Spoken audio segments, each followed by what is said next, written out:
Wondering how your mindset affects your life? How to bring more energy into your business and life? Millions of people around the world ask these same questions daily. You are in the right place. Learn practices that will help give your life the meaning and success you've been searching for.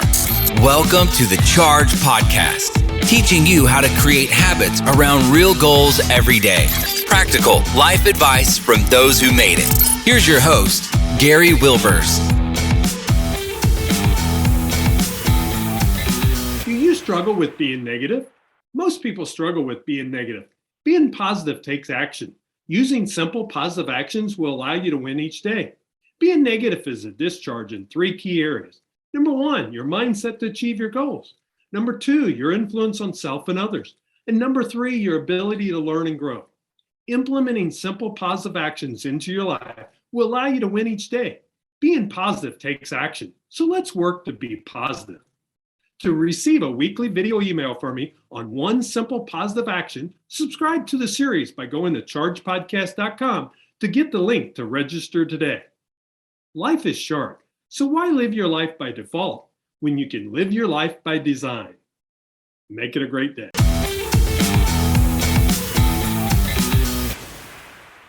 Welcome, Chargers. We're glad to have you back again this week for another great guest. I'm telling you, we've set up a lineup this quarter that is unbelievable. And I've got another great guest for us today, but all I'm going to give you to start out with, her name is Amy. But I'm going to ask Amy if she would share with us, what problem will you solve for our Charge Podcast listeners today? Well, we're going to talk a little bit about how to create and manage culture with distributed teams today.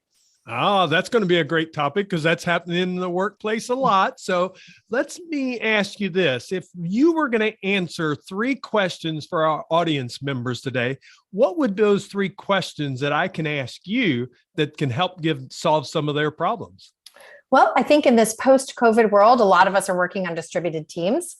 We have people all over the place, which has some advantages of hiring the best talent, but it also poses some unique challenges. Also, how do we really manage clients and how do we manage these relationships in a time where we're all sort of distributed and not able to do a lot of these face-to-face meetings? And how are we able to do that? And finally, how do you build a culture, whether a small business, larger company, consulting firm? How do you build that? What does it mean? And why does it matter? I know this is going to be a fun conversation. I love writing and talking about positive culture. So, Amy, I know why we got you on the podcast now. So, Amy Anderson is a 28-year marketing career led her to branch out and open her own small consulting firm, Wild Coffee Marketing.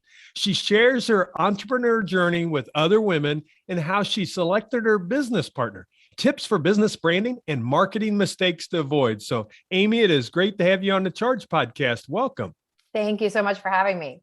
Well, I'm excited about this conversation because number one, I love marketing, I love culture, and I love talking about people because those are the things that make a business go. And you're really one of the things I want to really start out with is sounds like doing it with a distributed team or a virtual team, as we sometimes want to say. But the thing is, what is your approach? Because that's the different way to manage. You have to manage those different than you do others with a distributed team. Absolutely. We started the company in around 2016, 2017, and we were spending time on site with clients. So in our view, why did we have to take on this overhead and pay for office space and have all this when people were starting to really get used to working from home then? So that is how we started. And we knew we had to be really intentional. How do you train employees? How do you keep them engaged? How do you create a culture of accountability so you're actually getting work done, right? And a lot of companies were very concerned about that before COVID, during COVID. And you know what we all found is that people were actually more productive, right? But that poses some unique challenges. How do you make people feel part of something, right? And I think you really need to seek to connect. Right. And then you have to create systems and process on top of it to share information and create accountability. So we've spent the last 4 or 5 years, and I think we've been successful. We grew from 2 people to 20 in the last 4 years. So we have experienced some pretty significant growth. Yeah, that definitely does it. And, it's different when it's 2 or 3 or 4, but then when you get into 20, that becomes a total different game, and them systems and processes that you talked about. And that's a challenge for all businesses. It doesn't matter if it's a distributed team or if it's a team that you all have in-house. System and processes is always a challenge. So share with me, if you don't mind, I'm going to go down this a little bit because I think it's a challenge for all business owners, is with that systems and processes. How did you kind of continue to process? Of course, you started out the gate, but even as you grew, how did you kind of do that to help give some tips for other business owners? Sure. I think it's really important, Gary, to run a small business like it's a big business. Right. I really think that when we had 3 or 4 people, I think that we found ourselves rolling our eyes sometimes thinking, well, gosh, do we really need, it's just the 3 of us sitting here. Do we really need to have this process in place? But you have to anticipate growth. You have to create consistency. And so everything from how someone is going to submit a reimbursement to how you're going to talk about yourselves with an elevator pitch, to how you're going to share work with clients, what your communication is, how you're running your accounting and billing. You have to think of yourselves as big and think of yourselves as 20 and anticipate that when you are 2, if you have a growth mindset. Yeah. So I think that, and looking at what systems, right? And what platforms can really help you, project management, accounting, all of those, so that technology creates visibility. It creates systematic ways of running the business. I think those are very critical. Yeah, I think that's the key. And the thing is, if you are already big, the thing is now create a team and then start implementing. If you say, I'm not in that system processes, what I find out is with business owners, the challenge is too many of us, we become a business owner and the business owns us. And what we really need to do is we've got to think like an entrepreneur, and that becomes that growth mindset where you think those systems and processes, people, all the things that come together, you're thinking about it right out the gate and you're given that vision. So I congratulate you on that. You did that. It shows how the growth can happen rapidly when you have that type of mindset. Yes. And you still need to iterate, right? Just because you put a process in place, you have to document it. That is critical. You can't just sort of have consensus and then it'll fall apart. We know that, right? It has to be documented. And then you have to keep looking at it. At 15 people, maybe a process doesn't work with 20. I mean, I was in a meeting for an hour and a half last night with my team talking about what are the issues with this process and what are the solutions. And we had 2 columns up on a sheet and we collaborated and we worked through it. Now it's being documented. And then in 2 weeks, we're going to go back and say, what are the impacts? And I think that's how you run that. And you have to keep iterating, keep going back, keep thinking, keep asking. And that to me is an entrepreneurial mindset too, which is, there has to be a better way. How can I go and solve for this? And that's what that is to us. And I think it's really helped. I mean, I'd like to be at 40 in 18 months and we have all our plans and I know how to get that, and systems and processes is a way that's going to help us. And realize for most business owners, they are not the best one to be able to create the standard operating procedures. No. You find that skill and there's people with that skill, and guess what? They love to do it. I know. Whereas a business owner, you're kind of like, they're like, knock my eye out or something. But the thing is, there's people that really have that skill set and want to do it. And we have to think differently. I've been in business over 30 some years, and it's not like the old ways. It's not, you don't have to have everything on paper. Nope. There's video, there's screen captures. There's so many tools that you can use. And I'm sure in your all's business, you've done a combination of them. Absolutely. I love screen shares, linking videos from everywhere, embedding videos in an email saying, hey, I'm not just going to write and tell you this, but I'm actually going to show it, right? Because you need to tell, you need to show, and then people can learn. And there's some repeating in that.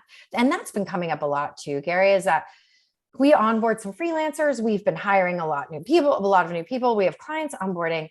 People can't just hear things once.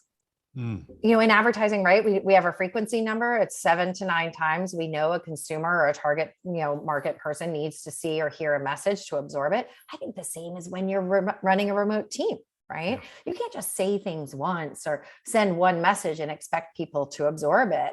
I think that repetition is really critical. I think they need to hear it. They need to see it. They need to do it. You need to show them, and then you can absorb it.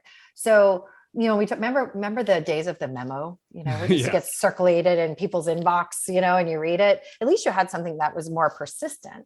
Here, things are fleeting and changing so fast and so much more ethereal that I think you need repetition is really important. Well, that is a great topic. And I appreciate you kind of going down there Sure. with me because I think it's so important. But let's talk a little bit about your philosophy, because I think this can help a lot of business owners too, because we all have either customers or clients, whatever name that we use is there. I used to call mine guest on that side of it. But what's your philosophy behind that client management side of the business? Well, in our business, we really like to say, it may sound cliche, but we really are partners. But what does that mean? Right? Anyone can say it, the old don't listen to what people say, watch what they do. Mm-hmm. And so for us, it's really aligning ourselves in a way that is consistently focused on meeting their needs, whether it be a communication cadence. Are they visual learners, right? Mm-hmm. Do we need to show things visual? Are they verbal? Do they like to have more of a connection and relationship with us that we kick off every meeting? Or do they like to dive in and get it done? And marketing especially has played a much larger role in the C-suite because we own the customer experience with digital. So it's really understanding the buy-in of all of your clients. What are the pressures of your client contact? What are their needs? What do they need to show to be successful as part of that? So it's a level of listening and transparency and understanding that we are gearing towards that I think really makes a difference. We don't like to, what did we call it yesterday? The drive-through of marketing that we try to avoid. Right. Hi, I think I need all of these things and you'll do them and then we deliver them. We are strategists at heart. And so that listening and that really understanding the human being of your client. What are their work needs and business needs? And also what are their personal ones, and sort of seeing them as a whole person and meeting that, I think has been effective for us. Yeah. And I can see that can make a big difference because otherwise it becomes the cookie cutter. Yes. And let's be honest, on the web, there's a lot of cookie cutter programs out there that you can say, you get this. And that's what they deliver. And of course, they don't take anything else into consideration. And you're setting yourself apart in the competition with your competitors this way. I think so. And I think a lot of people, I've listened to some of your other episodes, and when people have talked about marketing, it's that foundation that really is critical. And it's just like we talk about managing client relationships and looking at the fundamentals of the challenges that the person and the business person are experiencing. The same is with marketing and foundation work. So who are you talking to? And what are you going to say? And then you can go say it. But people start talking before they really understand their audience, and they haven't built that foundation yet. And I think that is at the heart of the strategy. You don't need an MBA from Stanford to really be able to do that work. And we will not start a client engagement until we have actually stopped and said, okay, where do you sit in the marketplace? What is your position? What is your promise to your consumer? Who is your consumer? And what are you going to say to them? And how do you meet those basic needs? Those are very important. Yeah. Yeah. So you're defining those basics or the foundations, as you said, and then you can build from there. And the challenge is if they don't have those, then you know where you've got to start out when you're working with that client. Absolutely. It's like being 2 degrees off when you start sailing and you go too long and you end up in England and not South Africa. You just really need to set your course right before you start executing on anything. So. Well, I think that's some great information. And I think the part that I'll ask you there is we've kind of talked about it through that conversation. But if the business owner, because that's who we've got listening to our podcast, is sitting here and they are knowing they need help in marketing, from your suggestion, I know you're a consultant and you work with them, but I think it's some of the best people to answer this question. If you were sitting in their shoes, what would you ask if you were interviewing a firm to do their marketing for them? Well, I think I would try to understand their basic approach. Is it, you mentioned cookie cutter, we see a lot of firms out there that's saying, oh, this is this program. This is what this program costs. And it's almost like a menu at a restaurant. But how are you going and selecting what you're going to do? Or how is a firm telling you what they can offer you without really understanding the basic need and problem? What does your acquisition cost need to be? What have you tried and what's worked? What are your competitors doing? Unless you can sit and have a conversation where someone offers you some sort of unique insights about your business and understand that ultimately, if you're trying to grow, how to acquire customers, not everybody needs to go and do digital marketing. It could be, we find that email databases of current and past clients and customers are gold mines. They are people who already know you, may have already transacted with you. And it's really sort of putting together programmatic approaches to leveraging that database. Doesn't mean you have to go add to the top of the funnel all the time. And big branding campaigns, not for everyone, right? Yeah, I think you really hit on something, because I tell you, in this podcast, we've already talked about systems and how do you create kind of operational side to grow your business. Now we've talked about the marketing side of it and how important that is, what you need to look at there. And then we're going to end off one of my favorite conversations about how that culture plays in your company, and not just really externally to your clients, but also more importantly, internally to it. So what role do you think culture plays in your company, and why do you think it's so important? Well, I believe, if you're familiar with Simon Sinek, I was just talking about him this morning, and he talks about the golden rule, right? Everybody knows what their company does. Fewer people know how they do it, and fewest people know the why. And I believe that in order to be successful and bring a group of disparate people together for a common purpose, there needs to be a higher purpose, that you understand the why behind your business. And with ours, it almost sounds a little odd, but we make executives feel safe. That is what we do. That that when you work with Wild Coffee, that we have integrity, that we are always learning, that energy is everything, because without it, we can't charge forward and come up with new ideas and drive your business, So I believe that every company needs to really look at the why behind why they exist. And then you develop the values around that. And our values, we hire to them, we manage to them. And if people are not a good fit with those values and they don't buy in, then it's not going to be a good fit within our company. And we actually share those values with clients when we first kick off an engagement. I say, let us help you understand sort of what we are built on in terms of values. And we will go through them and say, this is what you get, whether you work with me or my business partner, Solomon, all the way through the design team, our digital teams. We are all working from the same values, and we have the same higher purpose of making you feel safe. So what does that mean, right? We do what we say we're going to do. We are always moving things forward, and we revisit them every quarter. We haven't adjusted them, Gary, which I thought over the past 5 years, we would sort of find new missions and visions and values, and we really haven't. They've been the same ones through. So that's been really interesting. So it shows what you've created, really, just like what we've talked about before, but in your business, what you've done, you've created your foundation for your business, really the footings, and then you're building off the footings with the foundations. When you're talking about you're hiring from those, you're sharing those values throughout. And for some people, let's be honest, we know that they got to go find those values. They may have done them at some point in time, but where are they? It's never an unknown of where they are. So I'm curious to ask this with your team then. Well, you talked about quarterly, you review them, but then is that part of your review process, even when you're doing reviews with your team based off of the values? Yes, we do. So it's interesting. I love our review process. Every 90 days, we sit down and we have a really open conversation. So we set goals for the quarter that we do together. So we review those. Did we meet those? Did they meet expectations, exceed, whatnot? Then we talk about, on a scale of 1 to 10, what is your energy? That's what we call it. And so I can see their number. I can see how their number fluctuates from quarter to quarter. If it's not a 10, what do we need to do to get you there? So it surfaces sort of what they're experiencing. And to go back to remote teams, right? How do you know? Yeah. You're not seeing people at the water cooler. You're not going to lunch with them. We're scattered, I think, in 9 states.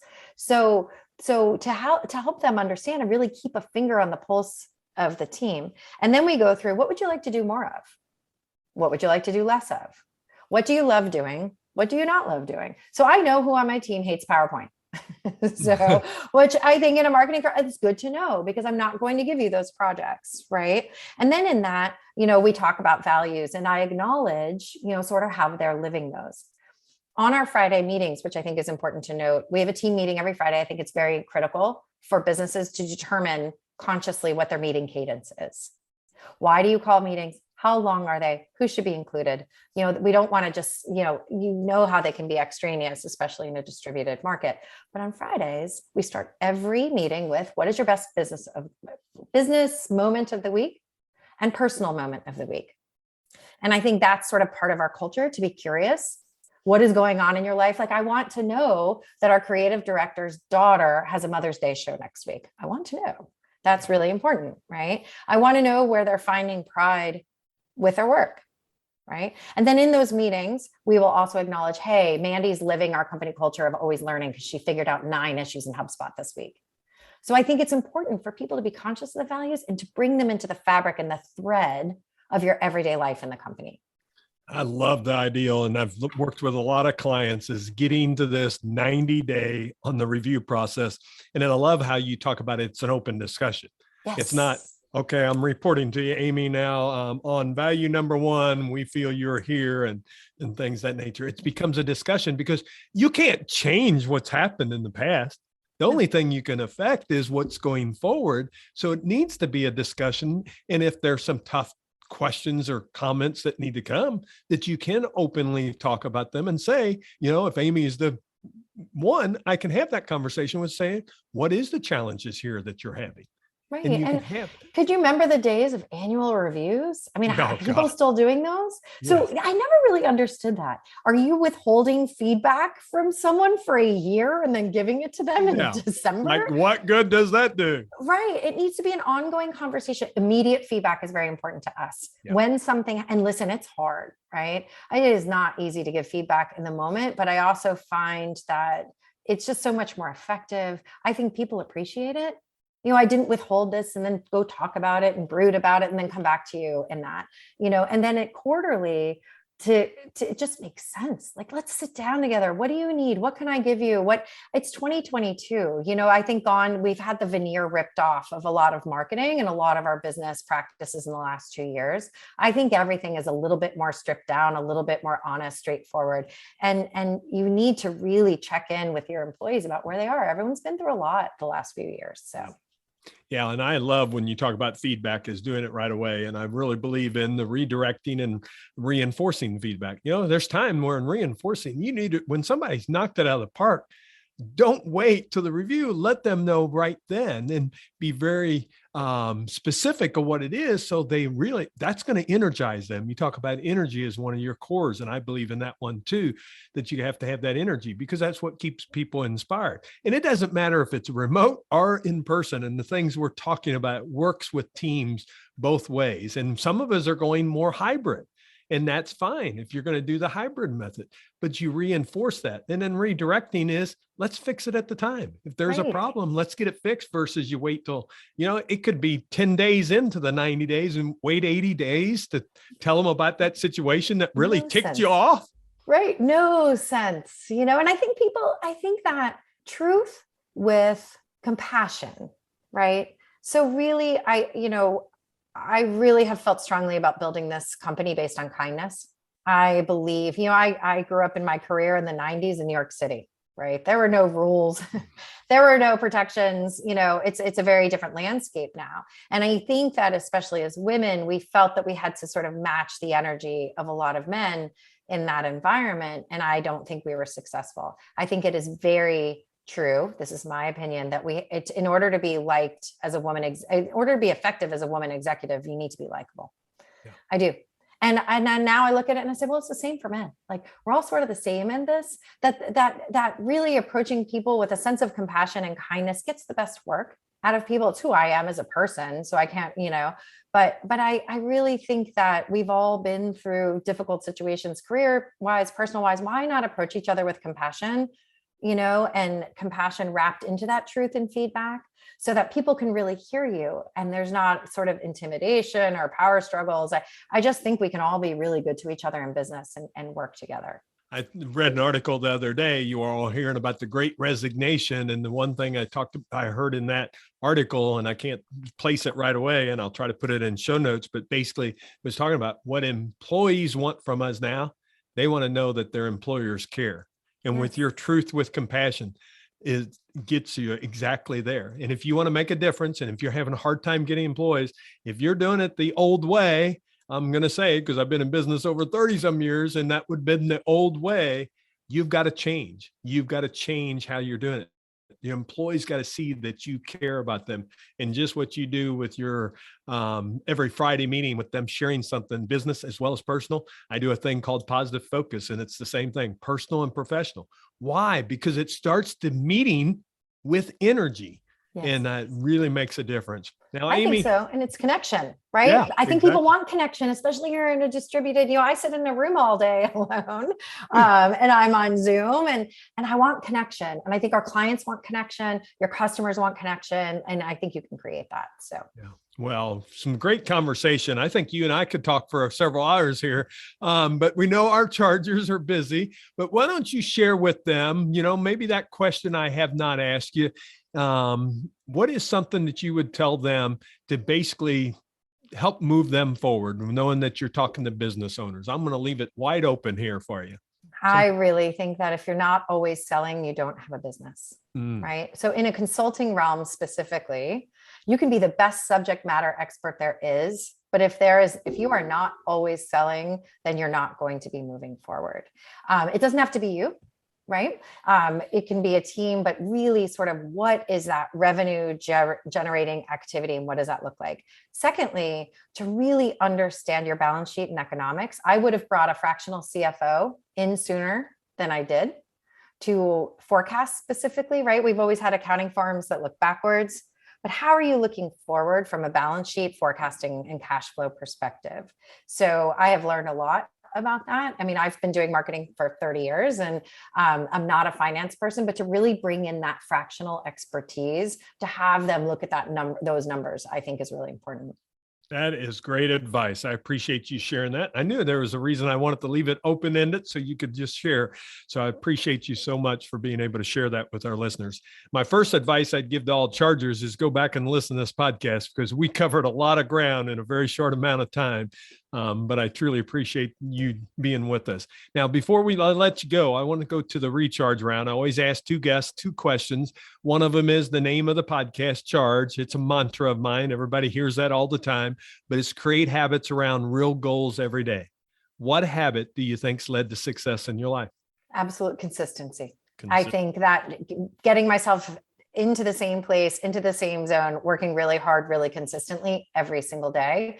I think that just finding that consistency around driving the business, unrelenting consistency has really helped us succeed.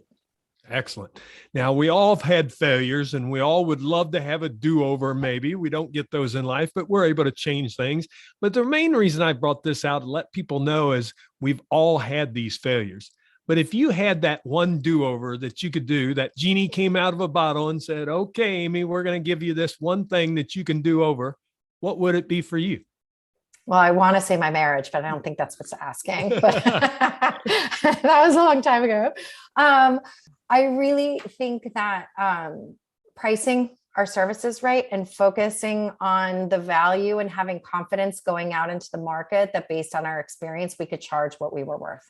So I really think that assigning a value to what you offer your clients puts you in a position that you can actually drive margin and growth and revenue. And I was a little bit shy about that in the beginning, discounted what we brought, and it has taken years to sort of get to where we need to be in the market. And that's what I would do over. I would have started higher and it would have enabled me to achieve growth faster. Well, that's a great one because we all can learn from that. I can raise my hand. I had problems with that. Still occasionally will because, but you have to have the mindset. You got to know what you're worth and what value you're bringing to others. So that is a great one for all of us to take a look at. Now, Amy, if they want to check you all out, I did check your all's website and some great information that you've got out there. And if they want to connect with you, share them how they could do that. Sure. So I'm really easy to find on LinkedIn as Amy Anderson at Wild Coffee. And we have some great information up on LinkedIn and also on our website, wildcoffeemarketing.com. And we will have all that in show notes. So you can go to chargepodcast.com so you can easily do that because we know our chargers are not sitting there just waiting to write down our information. Instead, they're out there active. They're cutting grass. They're running. They're doing something. We know that they're active individuals. So Amy, I can't thank you enough for saying yes to be on the Charge Podcast. Thank you so much for having me, Gary. Chargers, now my challenge to you, always try to give you an action. My action is going to be real simple this time. Go back and re-listen to this. There was a lot of information we covered, from systems to processes, in the hiring, in the culture, in the all types of things that really can make a difference in your business. But the only thing is, after you get done listening to it, you may have a list of 10 things that you want to do. Circle the one that you're going to get done within the next week to 2 weeks. And if you think it takes 30 days, fine, but get started then the first week, because otherwise it is sit by the wayside. And I think that will make a big difference to you. Now, we always love when people like and share our podcast, but this is one of those that other business owners that need to hear some of this material. So would you share this podcast with 3 of your business friends and let them know that there's some valuable information and you think they should hear this? I appreciate you being here, Chargers. We'll come back next week with another great guest. Come join us. Make it a great day.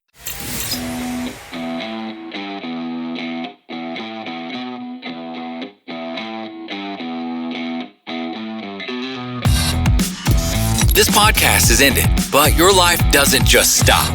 To continue your inspiring journey, head over to chargepodcast.com and access all the tools and resources mentioned on today's show. If you enjoyed this episode, consider sharing with somebody who may also benefit from the advice provided. That's chargepodcast.com. Until next time, charge in business and life.